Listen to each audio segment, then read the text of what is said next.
देखिए, मानव एक सामाजिक व्यक्ति है, समाज में निवास करता है, परस्पर व्यवहार करता है।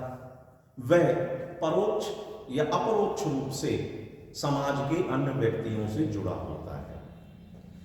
समाज एक समाज किसे कहते हैं, यहां यह भी समझना आवश्यक है, जिसकी क्रियाएं, जीवन शैली, स्थितियां, भाषा, बोली, रहन सहन, भोजन, पोशाक लगभग एक जैसी ही होती है, तो वह एक समाज कहलाता है।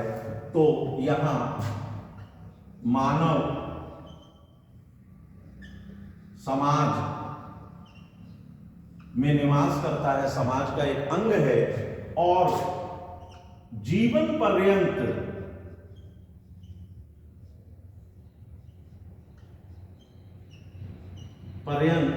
अधिगम करता है,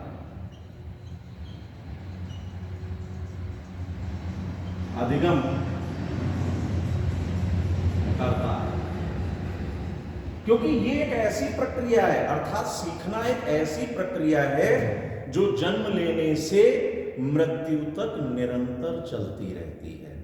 ये सीखना जो है, अधिगम जो है, ये अधिगम ही हम कहते हैं जीव जगत। जीव जगत। अब जीव जगत में पशु भी हैं, पक्षी भी हैं, कीट भी हैं जिन्हें हम कीड़े मकोड़े कहते हैं, और मनुष्य भी है। तो मनुष्य इन सबसे अलग कैसे हुआ? आज जैसे हम नजर आते हैं, हम में और जानवरों में जो भेद नजर आता है, वो कैसे हुआ? क्योंकि हमारे अंदर अधिगम करने की प्रक्रिया, जिज्ञासा, कार्य, क्रियाशीलता अत्यधिक रूप से बढ़ी और उसके द्वारा जो हमने अनुभव प्राप्त किए, उन अनुभवों को हमने संचित करते हुए अगली पीढ़ी को प्रदान करे, जिसका लाभ उन्होंने लिया। तो इसी कारण से हम इन सभी से अलग हो गए और यही कारण है कि हम में और मनुष्यों में अंतर पाया जाता है। इसके बाद चूंकि अभी हमने पहले भी बात करी कि सीखने की प्रक्रिया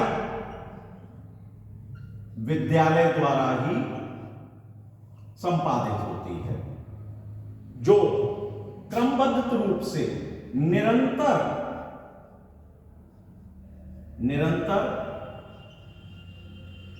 क्रमबद्ध रूप से संपादित होती है।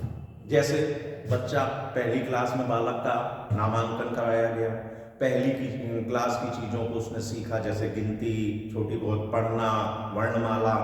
इसके बाद वो दूसरी में गया, दूसरे में उसने फिर पहाड़े, लिखना, गणित की छोटी छोटी ट्रिक्स, इन चीजों को सीखा।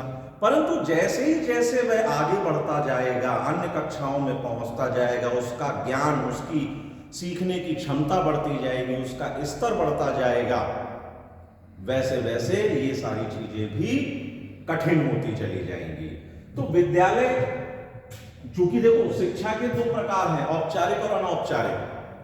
तो औपचारिक के लिए तो विद्यालय है, परंतु हम तो पूरे जीवन भर सीखते रहते हैं, किसी को देखकर, किसी के अनुभवों के द्वारा, कभी किसी को सुनकर, किसी चीज को पढ़कर हम सीखते हैं।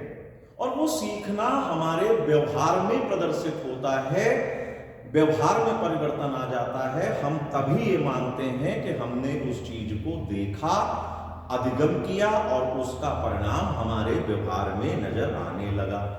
इस अधिगम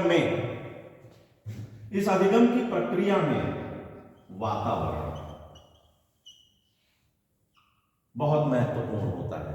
एक बालक किसी एक ऐसे घर से संपर्क रखता है या घर से आता है जिस घर में सभी लोग मृदुभाषी हैं, सम्मान करते हैं, मृदुलता के साथ बात करते हैं, नित्य पूजा पाठ किया जाता है, वह बालक भी निश्चित रूप से उन्हीं सभी चीजों को सीख लेगा।